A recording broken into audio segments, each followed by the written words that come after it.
हमारे पास डायरेक्ट आएँ, हमारा ऑफिस विकास भवन में है, सी ब्लॉक में है, बिल्कुल हमारे हेल्प डेस्क बने हुए हैं। हम ऑनलाइन हेल्प के लिए अवेलेबल हैं कि अगर आपको मदद की ज़रूरत है तो दिल्ली सरकार आपके साथ खड़ी है, दिल्ली माइनॉरिटी कमीशन आपके साथ खड़ा है।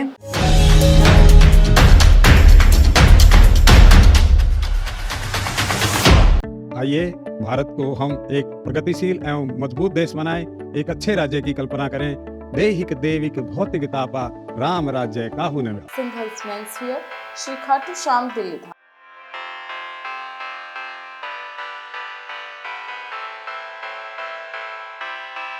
भेदभाव मिटाएंगे, दुनिया नई बसाएंगे। नई है डगर, नया है सफर। हम महिला हैं, आगे ही बढ़ते जाएंगे। ये सभी लाइंस अनन्या बेदी जी पे काफ़ी ज़्यादा सूट करती हैं क्योंकि वे महिला सशक्तिकरण का बहुत बड़ा उदाहरण है। नमस्कार, मैं ज्योति निषाद और आप देख रहे हैं MMBP का खास कार्यक्रम महिला सशक्तिकरण। तो आज हमारे साथ हैं दिल्ली माइनॉरिटी कमीशन की एडवाइज़र अनन्या बेदी जी। तो आज हम इनसे बात करेंगे। तो मैम, बहुत बहुत स्वागत है हमारे चैनल पर। तो सबसे पहले मेरा यही सवाल आपसे रहेगा कि आप अपने बारे में थोड़ा कुछ बताएं और ये दिल्ली माइनॉरिटी कमीशन क्या है इसके बारे में। जी, मैं सिख समुदाय को बिलोंग करती हूँ और माइनॉरिटी कमीशन हमारा नेशनल लेवल पे भी है और दिल्ली स्टेट में भी है। इसको हिंदी में कहा जाता है दिल्ली अल्पसंख्यक आयोग, जो घट गिनती कमीशन के नाम से भी जाना जाता है। जो 6 जातियों के लोग हैं और इनकी समस्याएं हैं और इन लोगों को बढ़ावा देने के लिए जो काम होना चाहिए वो दिल्ली सरकार बढ़ चढ़कर कर रही है। हम लोग सिख समुदाय के लिए, इस्लामिक समुदाय के लिए, क्रिश्चियनिटी के लिए, पारसीज़ के लिए, बुद्धिस्ट के लिए और जैन्स के लिए जो हमसे बन पड़ता है हम करते हैं। हमारे पास फ़ंड अवेलेबल होता है बच्चों की फ़ीस वापसी के लिए। हमारे पास judicial power it's a statutory body, जो कहीं पे कोई दंगा फसाद हो उसको भी सुलझाने के लिए हमारे पास केसेस आते हैं। और अभी जो हमारे चेयरमैन हैं श्री जाकिर खान जी, उनके अंडर 3 साल में हमारे पास बड़े बड़े चैलेंजेस आए, जिसमें से कोरोना भी एक था। काफ़ी बढ़ चढ़ के, चाहे वो बेड अरेंज करना था, चाहे चर्च में रहने वाले बच्चों के लिए राशन अरेंज करना था, काफ़ी बड़े स्तर पे हमारे कमीशन में काम किया गया है। तो मैम, एक बार हमें ये भी बताइए कि जो ये दिल्ली माइनॉरिटी कमीशन है ये काम किस तरीके से करता है। जैसे मैंने आपको कहा कि हमारे पास एक जुडिशियल पावर्स भी दी गई हैं। अगर कहीं हमें पता चलता है कि शहर भर में किसी जाति के साथ अगर ज़्यादती की जा रही है तो हमारा कमीशन नोटिस देके उन्हें बुला सकता है। कोई हमारे पास कंप्लेन आई है तो दिल्ली पुलिस हमारे साथ पूरा सहयोग करती है। हम उसको सुलझाने के लिए लीगली भी सक्षम हैं और वो हमारे कमीशन का सबसे बड़ा काम है। फिर हमारे पास माइनॉरिटी के बच्चों के लिए बहुत सी स्कॉलरशिप्स अवेलेबल हैं। हमारे पास काम होता है हर स्तर पर। प्राइवेट स्कूल में जो लोग फ़ीस नहीं अफोर्ड कर पा रहे हैं किसी वजह से और अल्पसंख्यक को बिलोंग करते हैं, उनकी फ़ीस वापसी की स्कीम्स हैं। हमारे पास टोटल काफ़ी स्कीम्स केजरीवाल सरकार में हैं, जो डोर टू डोर पॉलिसी की तरह भी अवेयरनेस प्रोग्राम के तहत हमने घर घर पहुंचाने की कोशिश की गई है। बड़े स्तर पर हमने ये बताने की कोशिश की गई है कि अगर आपको मदद की ज़रूरत है तो दिल्ली सरकार आपके साथ खड़ी है, दिल्ली माइनॉरिटी कमीशन आपके साथ खड़ा है। और एक और चीज़ हमने देखी है, देखिए कहीं ना कहीं पे कई बार माइनॉरिटीज़, क्योंकि आप गिनती में कम हैं तो कुछ इनसिक्योरिटीज़ आ जाती हैं। गवर्नमेंट को लोग अप्रोच करने में डरते हैं, जो कि एक चीज़ है जो मैंने सबसे ज़्यादा अपने 3 साल के कार्यकाल में देखी। हमारे पास स्कॉलरशिप अवेलेबल है, हमारे पास डायरेक्ट आएँ, हमारा ऑफिस विकास भवन में है, सी ब्लॉक में है, बिल्कुल हमारे हेल्प डेस्क बने हुए हैं।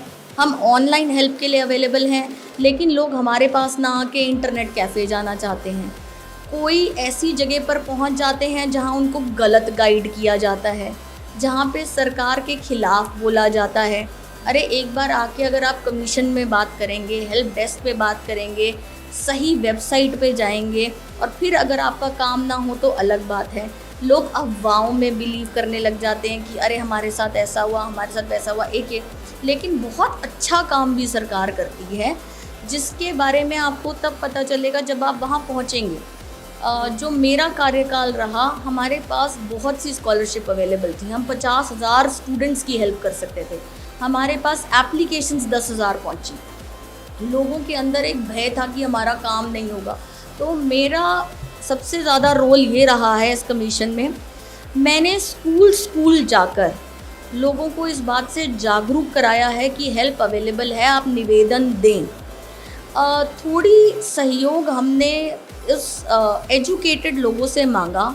कई बार हमने ये देखा कि जो पेरेंट्स हैं, जो फीस नहीं दे बिल्कुल पे नहीं कर पा रहे, वो इस स्थिति में भी नहीं है कि वो हम तक पहुंच पाएँ, या वो कॉन्फिडेंस नहीं रखते हैं, या कुछ उनके साथ प्रॉब्लम है। तो मेरा इंटेंशन ये था कि अगर हम स्कूल में एक अफसर को ये ड्यूटी असाइन करें जो पेरेंट्स की हेल्प करे माइनॉरिटी के फॉर्म्स भरने में, और हमारे तक वो पहुँचे, स्कूल प्रिंसिपल ये ले लें, तो हम सही तरीके से बच्चों की हेल्प कर पाएंगे। और इसमें कई स्कूल्स ने हमारे साथ बढ़ चढ़कर सहयोग करा जब मैंने उनको बुलाया, और ऐसे बच्चों का हमने जो माइनॉरिटी से हेल्प लेते हैं, हमारे कमीशन ने बहुत सम्मान किया। कई ऐसे बच्चे थे जिन्होंने हेल्प लेने के बाद IIT क्लियर करा, ऐसे बच्चे थे जो डॉक्टर बने। हमने इन बच्चों से भी ये आग्रह करा है कि आप मंच पर आएँ और बच्चों को इस काम के बारे में बताएं। हमारे पास लोन्स अवेलेबल हैं उनकी हायर एजुकेशन के लिए। हमारे को कंपनीज़ ने हमारे कार्यकाल में अप्रोच करना शुरू करा है, जहां वो इन बच्चों के लिए CSR देने के लिए तैयार है। दिल्ली स्किल हब इनिशिएटिव के तहत हमने माइनॉरिटी से उसको जोड़ने की कोशिश करी है।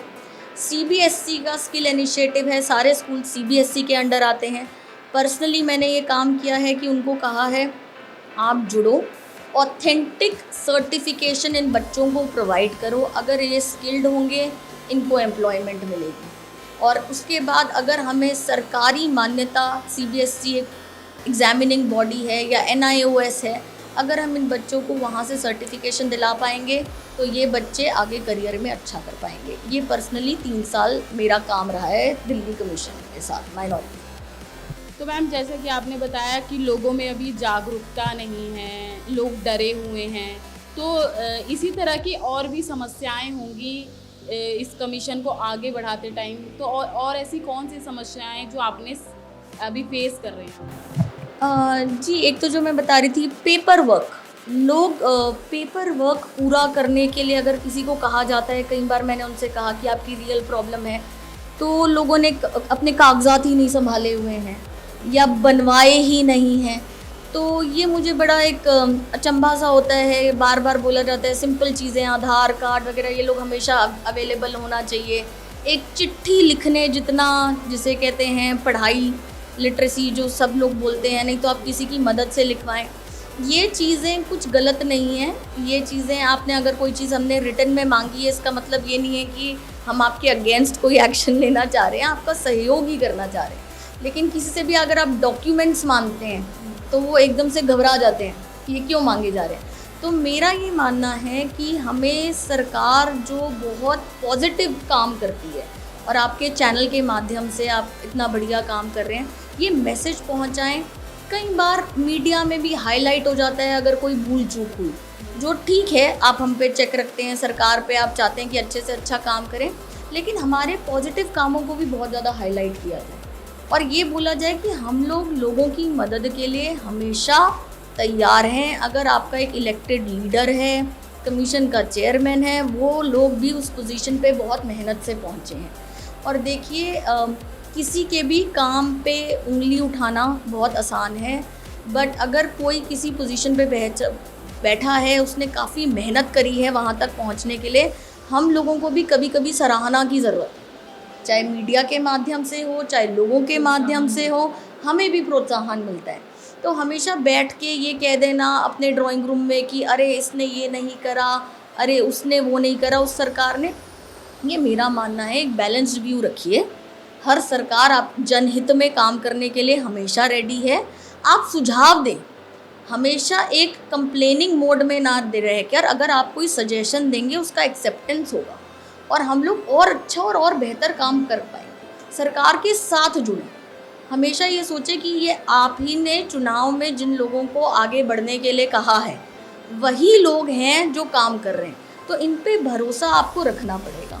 और जैसे कैलेमिटीज़ में जहाँ बहुत काम दिल्ली सरकार ने करा, हमारे गुरुद्वारों ने करा, बेड बनाए, चर्च ने चैरिटीज़ आगे बढ़ चढ़ के करी, एक सराहनीय प्रोग्राम अगर आप लोग आयोजित करें हमारे जैसे लोगों के लिए जो लोग काम करते रहे हैं, और इस काम के लिए हम लोगों ने कोई रीइंबर्समेंट्स को नहीं देखा, ये काम सिर्फ मानवता के लिए करा गया, तो उसका एक अप्रिसिएशन का भी नेटवर्क होना चाहिए। ये मेरा जैसे कि माइनॉरिटी कमीशन द्वारा काफ़ी लोगों को सहायता मिली है, काफ़ी लोग सेटिस्फाई हुए हैं, तो अगर एक आंकड़ा देखा जाए अब तक कितने लोगों को इसका लाभ मिल चुका है? देखिए, मैं ये बोलूँगी कि जितने लोगों ने हमें अप्रोच करा उनको या तो हमसे डायरेक्ट बेनिफिट मिला या उनको सही राह का मार्गदर्शन दिया गया। अनआंसर्ड कुछ भी नहीं गया, यही एक सरकार कर सकती है, बाकी उस राह पर चलना जनता का काम। तो हम लोगों ने जितना हो सके सपोर्ट देने की कोशिश करी है, उनको जागरूकता कराने की कोशिश करी है। हम लोगों ने, मैं केजरीवाल सरकार की सराहना करती हूँ। ये डोर टू डोर पॉलिसी कहना आसान है, जब आप NGOs के साथ टाई अप करते हैं, आप एक एक जगह जा के प्रचार करते हैं कि सरकार आपके लिए है और आपकी सहायता के लिए। इस पे हम लोगों ने बहुत काम किया है कि ज़्यादा से ज़्यादा लोगों तक हमारा मैसेज पहुँचे। जो हम स्कूल से जुड़े, जो हम हॉस्पिटल से जुड़े, इसका एक रीज़न था। एक स्कूल को जोड़ने का मतलब है अगर वहाँ 2000 बच्चे पढ़ते हैं, हमने इमीडिएटली 2000 लोगों तक अपना मैसेज पहुँचाया। हमने बड़ी बड़ी संस्थाओं को अपने साथ जोड़ा। कमीशन के अंडर जब मैंने ज्वाइन करा था तब अराउंड 300 अगर ये मदरसास एम्पैनल थे, तो मोर देन 1500 जोड़े गए। फिर उनको स्किल की बात समझाई गई, एम्प्लॉयमेंट के लिए उनको जागरूकता दी गई। इन सब चीज़ों के लिए हम लोगों ने बहुत वाइड ऑडियंस को केटर करा है और इसका थैंक्स मैं मीडिया को भी देना चाहूँगी। तो ऐसे कुछ कार्यक्रम और योजनाएं होंगी जो माइनॉरिटी कमीशन द्वारा चलाई गई हैं या फिर चलाई जाने वाली हैं या अभी चलाई जा रही हैं करंट में, तो इसके बारे में कुछ बताइए। हाँ जी, हमने एक बड़ी होलिस्टिक अप्रोच रखी। जो हमारा कमीशन था, सब लोगों ने बड़ी समझदारी से एक चीज़ पे काम करने का विचार करा और वो फाइल हमारी बननी शुरू हो गई है, जहाँ पे बच्चों को पढ़ाना बहुत ज़रूरी था, उनको स्कॉलरशिप करनी बहुत ज़रूरी थी, उनको स्किल देना बहुत ज़रूरी था। तो हमने स्किल सेंटर्स बनाने का सोचा और हमने अब एक काम जो शुरू करा है वो है एम्प्लॉयमेंट जनरेट करना। देखिए, हम किसी भी चीज़ को अधूरा नहीं छोड़ेंगे। मेरे कार्यकाल में और मेरे सीनियर्स ने सब ने बैठ के ये डिसाइड किया, अगर हम एजुकेशन से शुरू होंगे तो अंत में जब तक वो बच्चा आत्मनिर्भर नहीं हो जाता, एम्प्लॉयमेंट तक हम उनका हाथ पकड़ेंगे। हमारा बहुत सहयोग इसमें हमदर्द जैसी एसोसिएशंस ने, CBSE जैसे विंग्स ने, दिल्ली स्किल डेवलपमेंट वालों ने, दिल्ली एजुकेशन डिपार्टमेंट ने, दिल्ली महिला आयोग ने, हर किसी ने बढ़ चढ़कर कमीशन का इस कार्य में सहयोग कर। मैम, आपने बताया कि आप 6 समुदाय के लिए काम कर रही हैं, तो अगर कोई भी समुदाय के लोग आपसे जुड़ना चाहते हैं तो वो किस प्रकार से आपसे संपर्क करें? हम अवेलेबल हैं ऑनलाइन भी और ऑफलाइन भी। दिल्ली माइनॉरिटी कमीशन का ऑफिस है विकास भवन C ब्लॉक, जहाँ पे लोग आके हमारे हेल्प डेस्क पे रजिस्टर कर सकते हैं। कोई ना कोई कमीशन का पर्सनालिटी वहाँ पे मेंबर अवेलेबल होते हैं जो सुनते हैं प्रॉब्लम्स को और उसका सल्यूशन बताते हैं। और ऑनलाइन हमारी वेबसाइट्स अवेलेबल हैं जिसमें फ़ीस वापसी के फॉर्म्स का रजिस्ट्रेशन करा जा सकता है। तो जैसे जिसको सूट करे, अगर ऑनलाइन करना चाहें तो हमारी डायरेक्ट वेबसाइट्स पे जाएं और ऑफलाइन आना चाहें तो हमारे ऑफिस आएँ। मैम, आपके दृष्टिकोण से जो ये माइनॉरिटी कमीशन का आपका सफ़र कैसा रहा है, ये हमारे दर्शकों को थोड़ा बताइए। आई थिंक बहुत ही एनलाइटनिंग रहा है। बहुत ही अलग अलग चीज़ों का हमें भी आघात हुआ है कि माइनॉरिटीज़ की अलग अलग प्रॉब्लम्स क्या हैं और कैसे हम इन लोगों को मदद कर सकते हैं। और मेरे कार्यकाल में मैं यही बोलूँगी कि चैलेंजेस बहुत आए। 3 साल में हमने 2 साल कोरोना फेस किया। हम और ज़्यादा काम कर पाते अगर कोरोना काल नहीं आता। लेकिन हम लोगों ने अपना बेस्ट किया। तो ये थी हमारे साथ अनन्या बेदी जी, जो कि महिला सशक्तिकरण का एक काफ़ी बड़ा उदाहरण है और इसके साथ ही माइनॉरिटी कमीशन में भी इन्होंने बहुत बड़ा योगदान दिया है। फिलहाल के लिए बस इतना ही। ऐसे ही तमाम खबरों के लिए देखते रहें MMBP आवाज़।